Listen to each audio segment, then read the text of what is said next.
Good morning, everybody. Welcome to Pacific Orientation. Where'd that come from? I've been away from church for about 5 weeks, and I'm so happy to be back. And I guess I forgot the name of our church. Thank you very much. Pacific Unitarian Church, not Pacific Orientation Church. I'm Darcy Carroll, and I am the worship associate today, and thrilled to be back. We still have some online viewers, so we like to welcome them at home too. Today, we have a wonderful guest speaker, Reverend Hines. Ann is the Minister Emerita of Emerson UU Church in Canoga Park. She retired in 2014 after over 30 years of UU parish ministry, all within our Pacific Southwest district. Since retirement, she has served several other congregations as interim, sabbatical, or contract minister. She's president of the ACLU San Fernando Valley chapter and recently began volunteering as a pianist in the lobby of Kaiser Permanente Medical Center. How great is that, too? Wow, she's multi-talented. So I have a few announcements.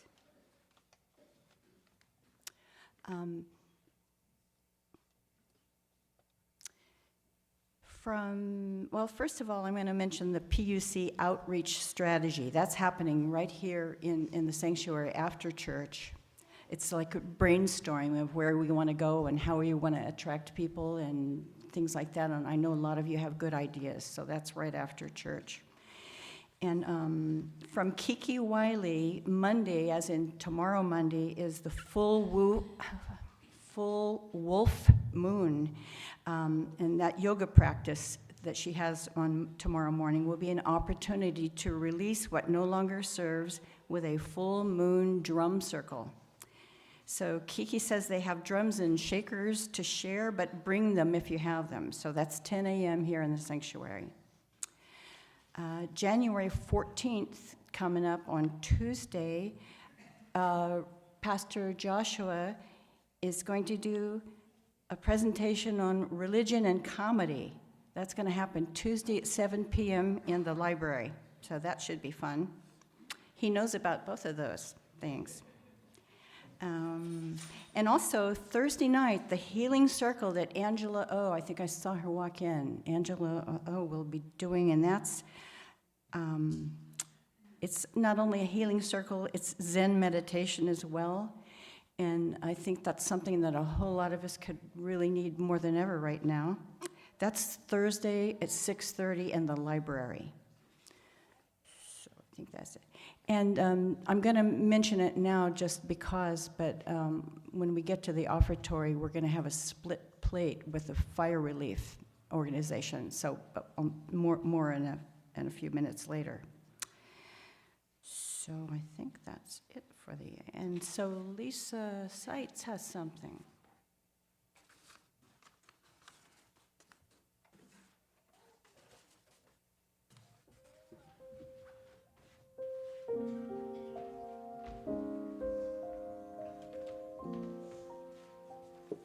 Hi, my name is Lisa Seitz and I serve on your board.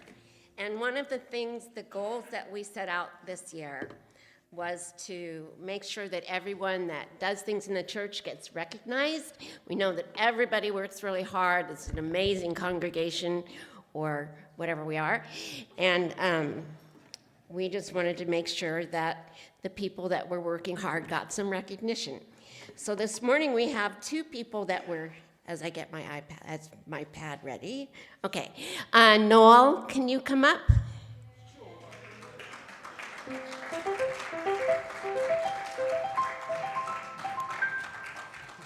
This is us, from you to us. Stay right here.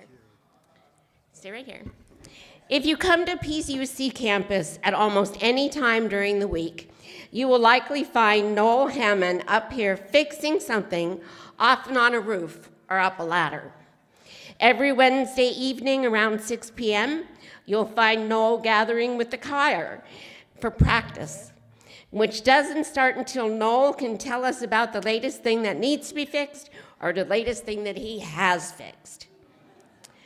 I may not have the data to prove this, but I believe that over the last 20 years or so, Noel has probably spent more hours working on this campus than any other volunteer. So when you are enjoying lunch in the shade of our patio, remember that Noel keeps those panels in great repair, sews up new ones, and climbs on top of things to make that so. PUC wants to thank Noel Hammond for his great and long-lasting service to the church. Thank you, Noel.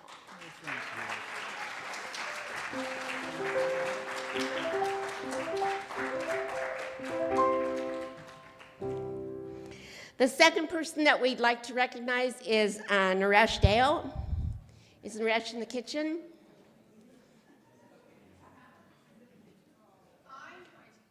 Thank you. I also wanted to thank Gary Hart, who helped me with the little speeches, because he's so incredibly good at that. So, oh, yeah. So how's your morning? Do you like the sun? Yay! Naresh, come.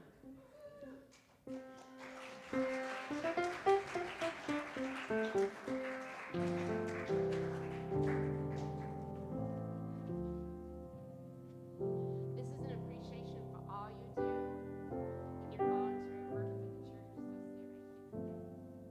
So stay right here. Church is the place we come to nourish our souls, and if it's PUC, our tummies. Thanks in a large part to Naresh Deo, one of our longest-serving top chefs. On many Sundays, Naresh serves healthy, tasty international treats to the congregation. To do this, he works many hours each week to plan, cook, and serve us lunch. And by the way, if you let him know you can't eat onions, he will make a special serving just for you.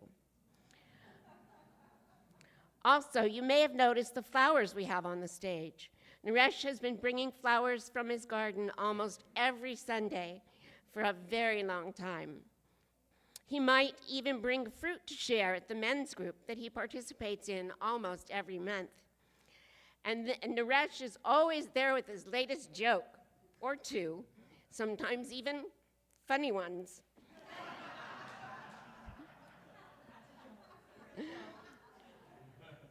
That's a lie.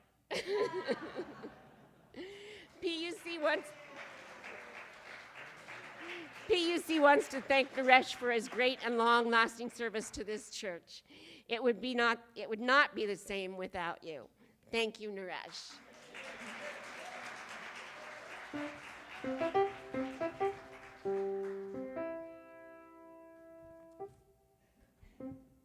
Thank you, Lisa.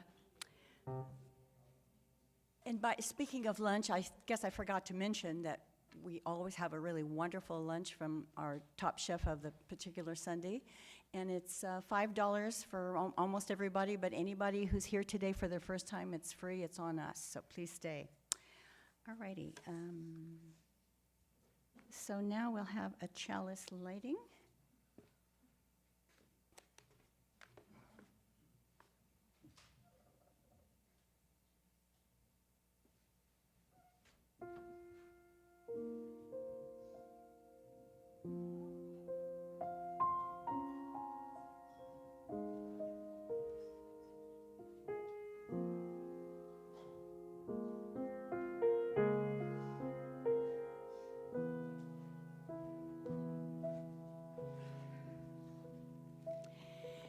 In our time of grief, we light a flame of sharing, the flame of ongoing life.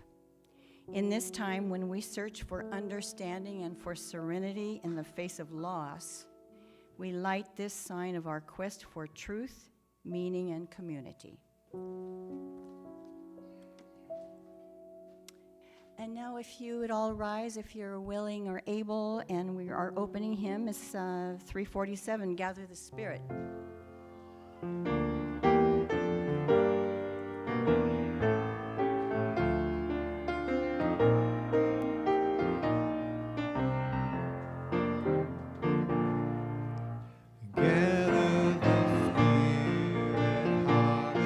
the power.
Gather the Spirit growing in all, drawn by the moon and fed by the sun. Winter to spring and summer to fall, the chorus of life around me belong.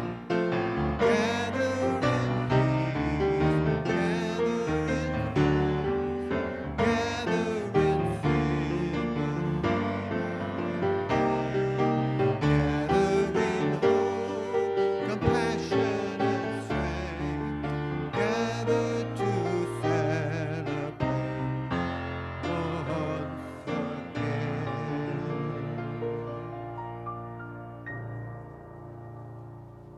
Boy, voice is sounding strong. And so, Dr. Haven Perez, time for the moment for all ages. Could everybody, all of our young parishioners or congregationals and those young at heart, this is a moment for all ages. Yes, ma'am. Hey, where did all our young people go to? This is a poem by Samantha Rogers.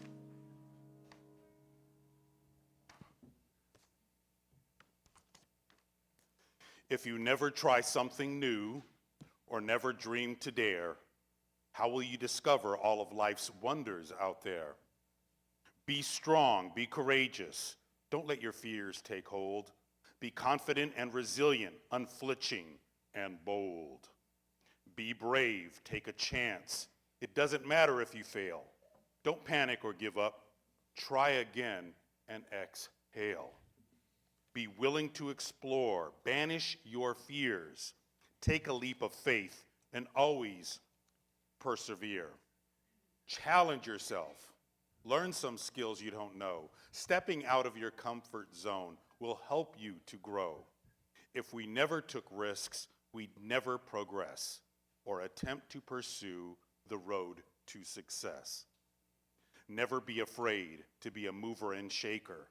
Hold on to your ambitions. Be a dynamic risk taker. Thank you. All right, come follow me.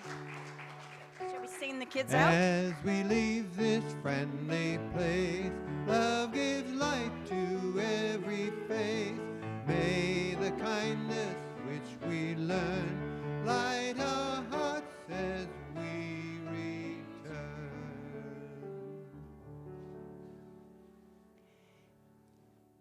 And now, as we always do on Sundays, we give everybody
I am so sorry to hear of the death of one of your beloved former members named Hope. As we heard this morning, and as we know, probably every single one of us here today have been either directly or indirectly impacted by these horrendous fires surrounding our area. And so I wanted to share with you or offer you this prayer for victims of the Los Angeles fires, written by Rabbi Naomi Levi. God, Spirit of life and love, hear our prayer. Our hearts break for all those who have lost their homes in this deadly blaze. The victims are in shock. Life as they knew it, all their treasured possessions, beloved heirlooms, touchstones for so many cherished memories, were swept away in an instant. Their sense of place and home, their safety and stability have been shaken. Help us to anchor them, to shelter, support, and steady them with love as the numbness wears off, the enormity of the loss sets in, and the work before them begins. Be with them, O God. Be their strength and their comfort. Shield them from despair. Let them know that love is near. Fill them with the courage they will need to begin again. Bless the firefighters and first responders. Watch over them as they put their own lives at risk to protect our beloved cities. Work through us. Transform our helplessness into action. Inspire us with the determination and the perseverance we will need to bring devastated neighborhoods back to life. Fill us all with the vision of the new days that lie ahead, a dream of our city restored. Let Jeremiah's prophecy of hope enter every heart and soul. The city shall be rebuilt upon its ruins. So may it be. And let us say, Amen.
I offer you these words by Donna Markova.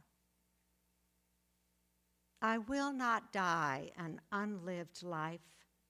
I will not live in fear of falling or catching fire. I choose to inhabit my days, to allow my living to open me, to make me less afraid, more accessible, to loosen my heart until it becomes a wing, a torch, a promise. I choose to risk my significance, to live so that that which came to me as a seed goes to the next as a blossom, and that that which came to me as blossom goes on as fruit. And now, as you remain seated, I invite you to join in, as your spirit allows, join in singing hymn number 1011, Return Again. And I guess the words are up there too, right?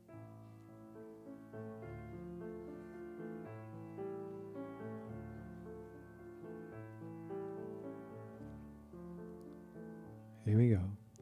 Return again, return again, return to the home of your soul. We'll do that again.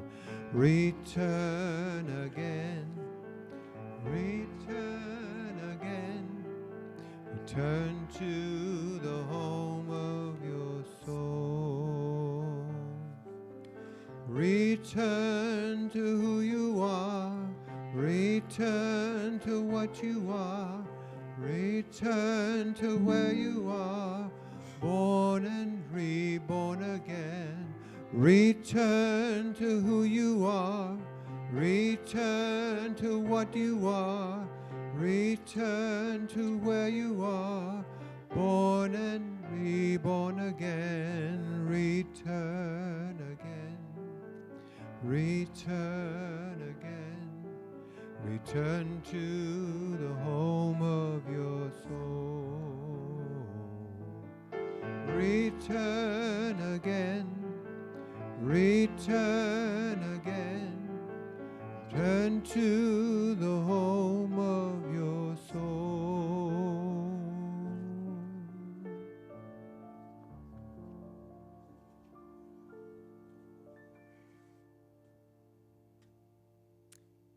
Well, good morning, and thank you for inviting me to speak here this morning. As I've told Darcy, it's been probably 2 or 3 decades since I've been here. But when I used to serve the church down in Solana Beach, which was my first ministry, we came here for meetings, ministry meetings, and I preached here a couple of times. So it's just wonderful to come back, and have even greeted some people from my past ministries. So it's delightful. And my heart goes out to all of us for what we're experiencing right now. So it was early in my ministry, 1984 or 85, that I found myself one day with colleagues in the Pacific Southwest District. Our guests at our meeting were the two candidates for president of the Unitarian Universalist Association that year. One was Bill Schultz, who did go on to win that election and serve our movement as president for several years. And the other candidate was Sandy Caron, who was the first woman to run for UUA presidency and probably the first and only non-minister. These two candidates had each shared with us their visions for our movement, and it was now our turn, the ministers' turns, to ask questions of them. And I remember that I had some questions, important ones, about how each of them might use their position to heighten the public's awareness of UUism and what their views were as to the role of churches and congregations in issues of peace and social justice. But I remained silent. After all, I thought, what if the questions I raised were ones that they had already addressed and I just hadn't been paying attention? I do have a mind that easily drifts no matter the topic. Or what if I became inarticulate upon opening my mouth? I didn't want to sound stupid around all these smart people. But most frightening of all, what if my questions were just plain shallow? What if all my colleagues found out how shallow I really am? So I kept quiet. Eventually, someone else asked the questions I had been planning to ask. Recently, I shared that story with one of my sisters, Judith, as we were talking about how even after our long and successful careers, she as a college professor and even chair of her department, and I as a minister, we still can find ourselves reticent to speak up in certain gatherings. I admitted to her that I still have an embarrassing tendency to wait and see how others act before I act, or hold back my own opinions until I get a sense of the tenor of the room. I am too often afraid to risk alienation, I told her. Judith then told me how many years earlier, when she was telling her husband about all the doubts she had about some project she was thinking of undertaking, all the things that might go wrong, he had turned to her and said, "So?" And that had stopped her in her tracks. She now thinks that perhaps that is the greatest affirmation we can utter when confronted with doubts or fears. So? What would happen if every time we begin to censor ourselves for fear of what others might think, we'd ask, "So?" When we hear a voice inside us saying, "You could be wrong," we told that voice, "So?" What if we challenged the very way we've defined ourselves or how we think others define us? What difference might that make in our lives and even in the lives of others? Posing that question does more than merely challenge our fears. It helps us to look really closely at what is fueling those fears. It lets us peel back the layers as much as we peel back the petals of a flower until we get to the heart or the core of our fear. And as we examine each uncovered layer, we can begin to ask ourselves, just how realistic is that fear? And if realistic, what can I do to address it? How can I prepare myself for its possible outcome? When I began to think about ministry as my calling back in 1977, I'm really old, I had all kinds of reasons why I couldn't possibly do it. In fact, I thought it was a pretty crazy idea and assumed everyone I knew would agree wholeheartedly. So I decided to present my arguments against the idea right up front before anyone else could. I told one friend that I couldn't possibly be a minister because I knew nothing about church finances. So, she said, just make sure you have a strong finance committee. I told my minister at Troop Church out in Pasadena that I didn't know any women in ministry. So, he said, when have you ever let that stop you? Then he proceeded to schedule a Sunday for me to preach a sermon, and after I'd done that one, he scheduled another. I told the seminary itself that I couldn't afford to go there. So they said, you shouldn't let money stand in your way. There's lots of financial help available. Well, what could I do? The people I trusted had all trashed my arguments. I had no choice but to move ahead. Challenging our fears by asking so also helps us to discern whether the voices trying to discourage us from forging ahead might just be right. Not all risks are worthy or wise. Sometimes we shouldn't act. Sometimes we should keep our mouth shut. I have a sign in my apartment right next to my door, my front door, which reads, "Note to self, just because it pops into my head doesn't mean it should come out of my mouth." It's a good reminder, though not one I always remember, for me to use discernment before I say some things, especially if I'm saying them from anger or hurt. But probably more often, what we need is a loving but firm hand nudging us to trust our wisdom and take a leap of faith. I suspect that more often than not, we are unwilling to trust that when we take a leap of faith, as one poet has suggested, there will either be something solid for us to stand on, or we will be taught how to fly.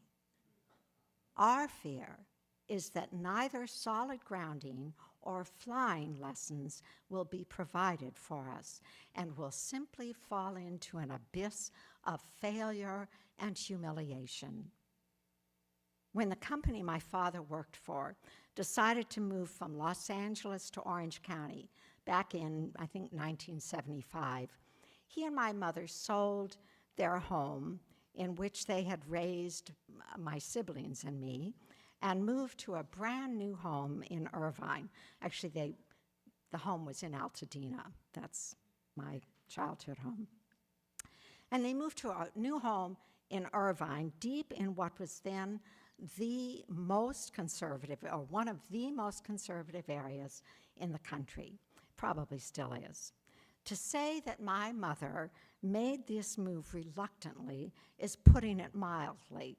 Probably kicking and screaming would be more accurate. What in the world would this Episcopalian activist for peace and justice do in such a conservative place? Well, what she did was exactly what she always taught her children to do.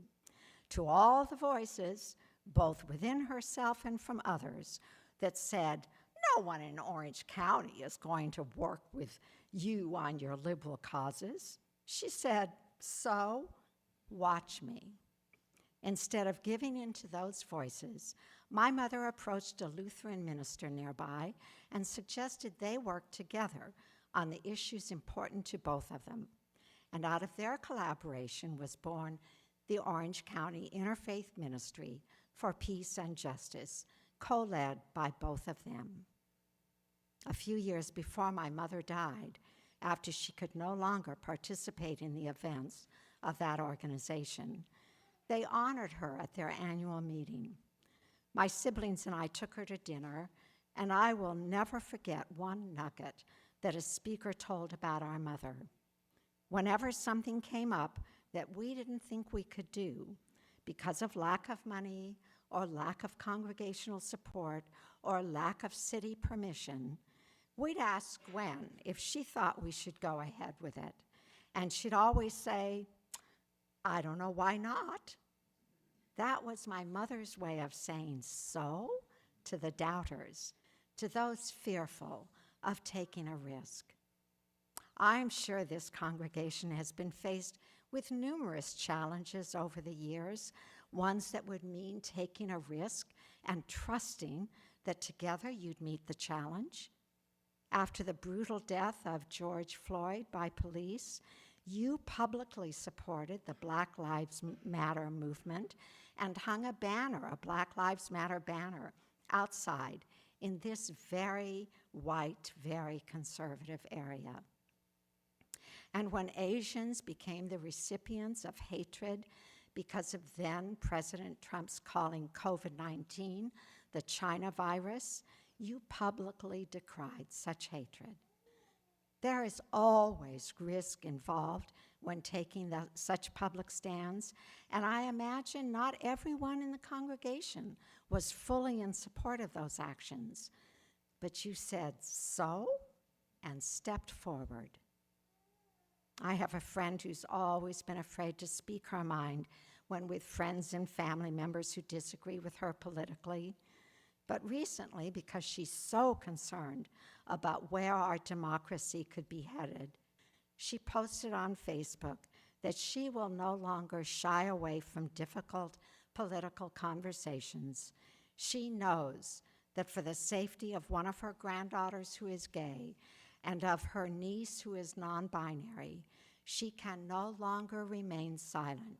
She must say to her fears, so, and speak from her heart.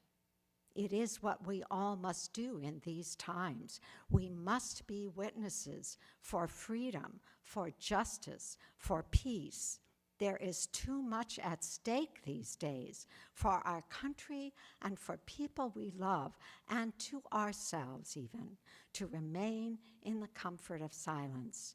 We must face any fears we might have as individuals and as a congregation and say to those fears, so, as we lift our voices boldly in the name of love.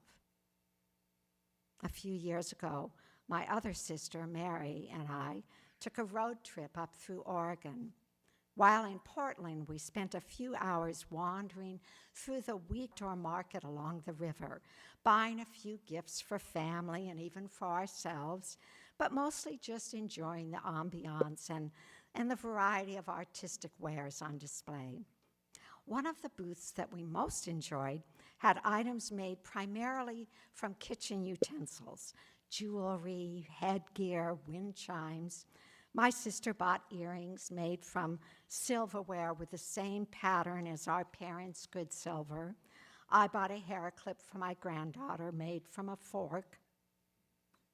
But what really caught my eye, really just jumped out at me, the item I really wanted to buy for myself but didn't, was a pair of silly eyeglasses made from 2 food strainers with colorful plastic thingamajigs sprouting from the sides. And why didn't I buy them?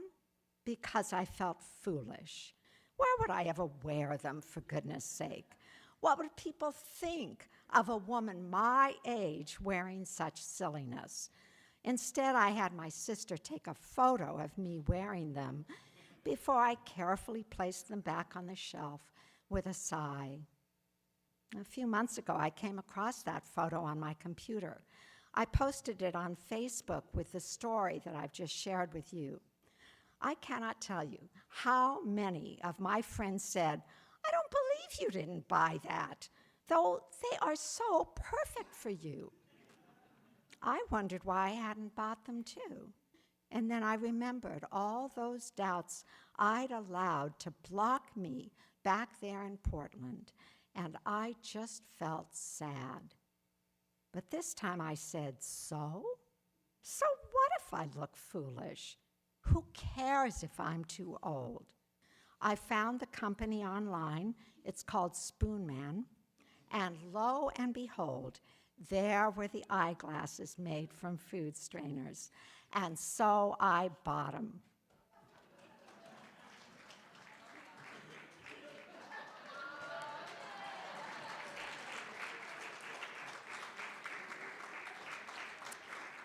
And when I'm not wearing them, which I will take them off now, you won't take seriously anything else I say, but I don't have much more serious to say. When I'm not wearing them, they sit on top of my piano as a reminder that I don't need anyone's permission to purchase something that makes me happy, that helps me feel more like me.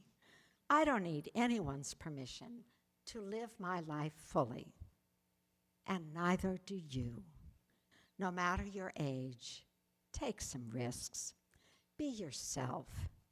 And remember how strong and beautiful you are and worthy of your visions. In closing, I offer you these words that I discovered recently that just make me smile.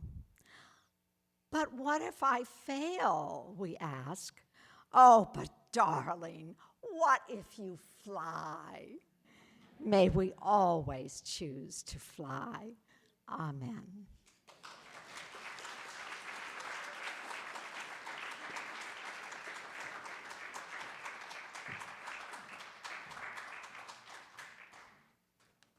Thank you, Anne. So our offertory today is a split plate for fire relief. With heavy hearts, we split our plate today with the California Fire Foundation. It provides critical support to surviving families of fallen firefighters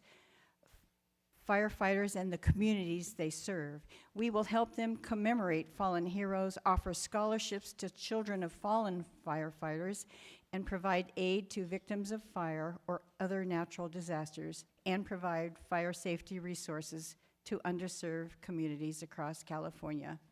So, time to focus on your heart and focus on your wallet.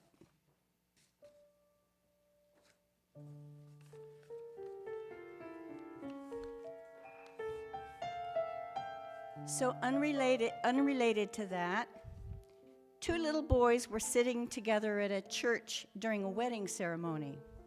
As the couple said, "I do," one of the little boys leaned over to the other little boy and said, "I wonder how many wives a man can have." The second little boy looked at his friend like he was an idiot and said, "He can have 16 wives."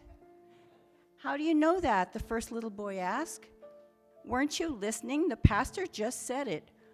4 better, 4 worse, 4 richer, and 4 poorer."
So pretty, Saren.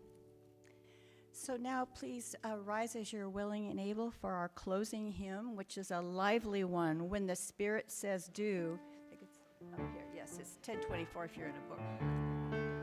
You gotta do when the Spirit says do. You gotta do when the Spirit says do. When the Spirit says do, you gotta do. Oh Lord, you gotta do when the Spirit says do.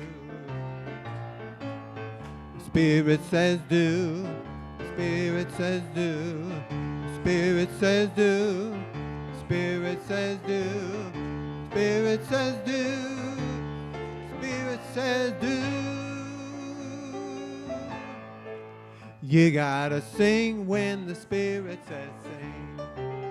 You gotta sing when the Spirit says sing. When the Spirit says sing, you gotta sing. Oh Lord, you gotta sing when the Spirit says sing. Spirit says sing. Spirit says sing. Spirit says sing.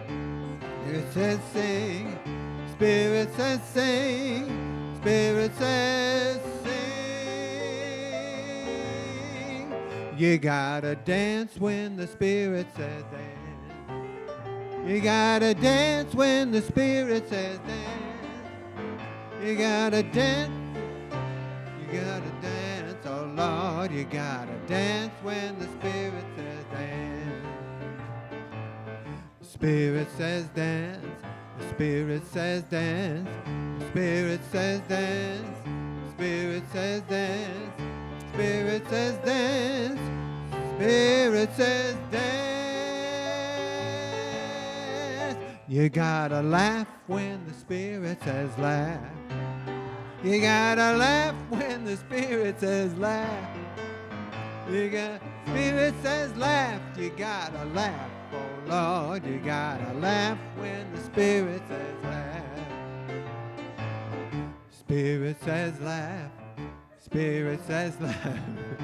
Spirit says laugh. Spirit says laugh. Spirit says laugh. Spirit says laugh. You gotta do when the Spirit says do. You gotta do when the Spirit says do. When the Spirit says do, you gotta do. Oh Lord, you gotta do when the Spirit says do. Spirit says do. Spirit says do. Spirit says do. Spirit says do. Spirit says do. Spirit says do. Spirit says do.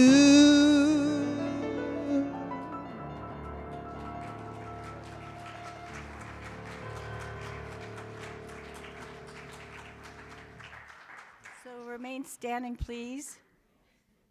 And maybe the Spirit says so. But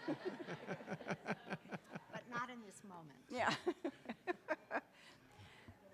This church is dedicated to the proposition that behind all of our differences, beneath all our diversity, there is a unity that makes us one and binds us forever together in spite of time and death and the space between the stars. We pause in silent witness to that unity.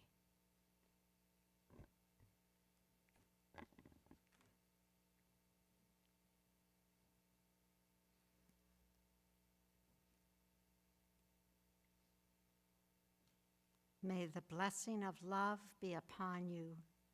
May love's peace abide with you. May love's presence illuminate your hearts, now and forevermore. So be it. Amen. Shalom, salam, namaste, and blessed be. And now our service truly begins. Please enjoy the postlude.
Hey, you know what I figured out this week?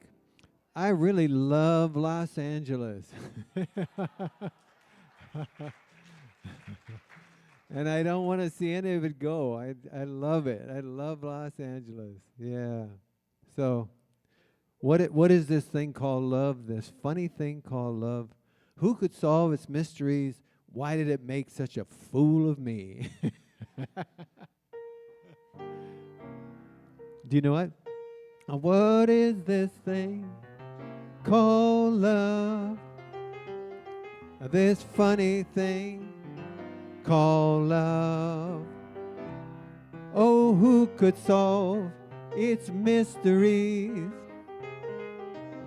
Why did it make such a fool of me?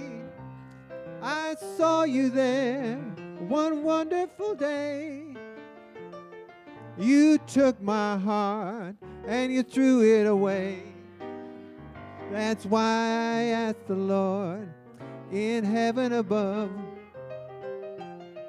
what is this thing called love?